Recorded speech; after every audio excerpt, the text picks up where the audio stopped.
accumulation of capital from one period to another. But look what happens under these terms, the degree of rate of profit decreases. And this is simply because the workers are using more and more constant capital to add new value. So the rate of profit declines, even though they're producing the same amount of surplus value. And this is the basic tendency that Marx is explaining. It's sort of the root point, the cardinal point that he's making, right? And what it is that what's particular to the capitalist mode of production is that as the social productivity of labor increases, there is a tendency for the rate of profit to fall. And this is his sort of fundamental point. If we don't get this, we don't get his argument at all. So let's just go over it again to be clear. What we have here is capital is accumulating. The workers are using more and more machines in order to produce. They are becoming more and more productive. The social productivity of labor increases as we move through this sequence. So more and more commodities are being produced by the same workers. So social productivity overall is increasing, but the actual surplus value is staying the same. And this is a limit of the way relations are in a capitalist mode of production. And it really is his central point. Now, an observation I want to make about the way Marx looks at the problem is that I think that his mindset is very much shaped by his own life experience, the immediate reality of Britain in the sort of 1850s and 60s. And he does characterize this in more than one place as a transition from a regime of capital accumulation, which is dominated by absolute surplus value, to one which is led by relative surplus value.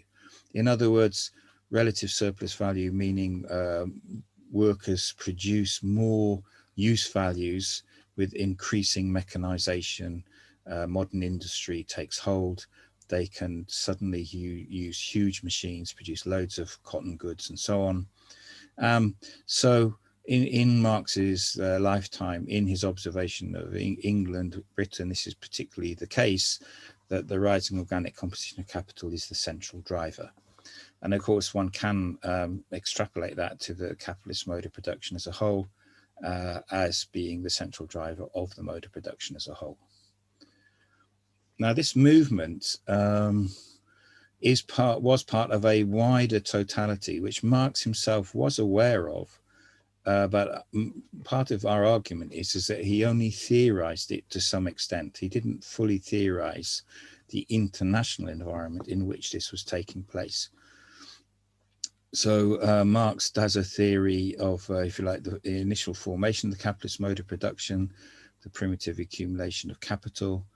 He then moves on very much to look at machine manufacture and modern industry, basically factory production.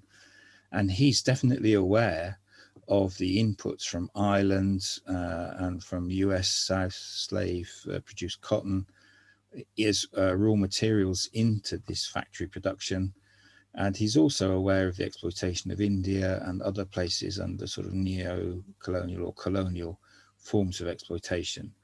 But these international relations do take a subsidiary role in his theoretical framework. I think the empirical presence is there, but the theoretical presence is not, is how I would summarize it. And this, I mean, I'm just going to substantiate this claim with loads of, I mean, I don't know how many quotes you can stand. There are lots of them, not once, not twice, but several times this issue comes up when Marx discusses how the rate of profit may not fall due to counteracting factors.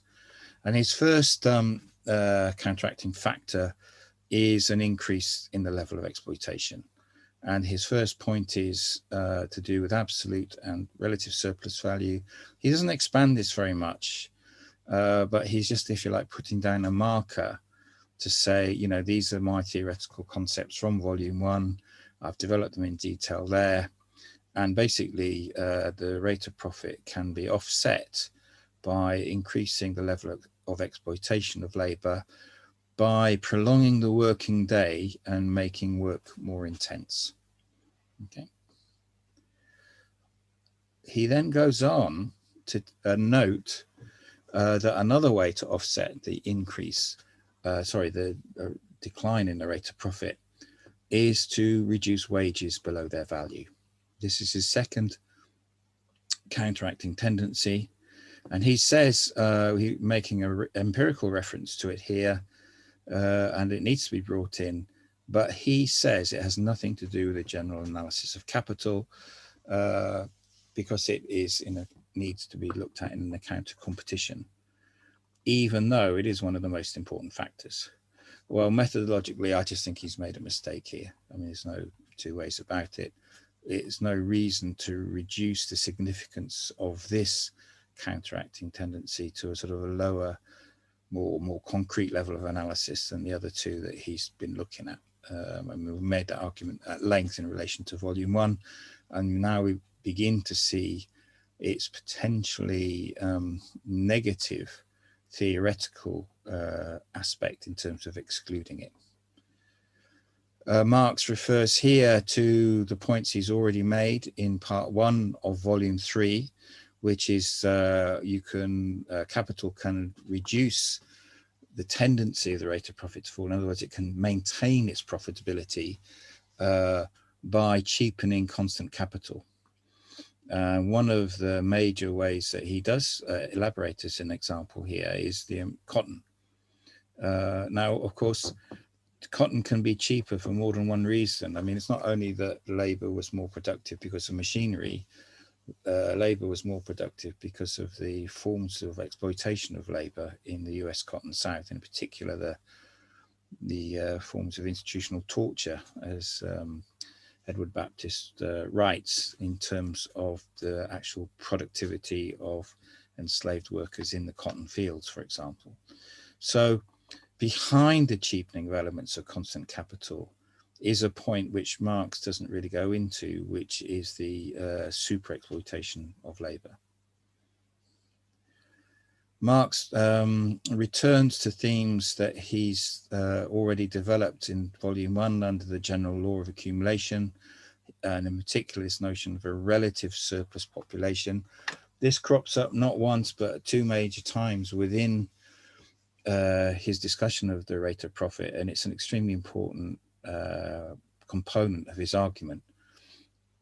And again, under the idea of a relative surplus population, in other words, the basic idea is as capital accumulates, as workers in employment become more and more productive, then workers are thrown out of production, they become surplus to requirements, and those who are out of production, therefore part of a reserve army, and the presence of a reserve army in itself will tend to bring down downward pressure on wages. So what you have, even within Marx's own strong and well-argued case in terms of social reproduction, this question of the cheapness and quantity of available or dismissed wage labourers, which again, it's a downward pressure on the wage, which he has just said is outside his scope because it's competition. And yet we see it's completely an internal component, a moment of the reproduction of the capitalist social relation. He goes on, I mean, this is now, I think, the 3rd or 4th time he's recognizing wages are below the average. And, you know, again, the point comes up again. So it's kind of like in the text, which of course was not yet ready for publication, this point just won't die. I mean, it just keeps coming up time and time again. What about workers who are being paid less, a lower wage, a lower variable capital, their higher rate of exploitation? And this really comes to a head. Now, his section on foreign trade, which is now, I think, the 4th counteracting tendency. In actual fact, this section really rewards careful study. There's so many points in this section which are fertile for the approach that we're taking, right? So what he's saying is foreign trade cheapens the elements of constant capital, and that allows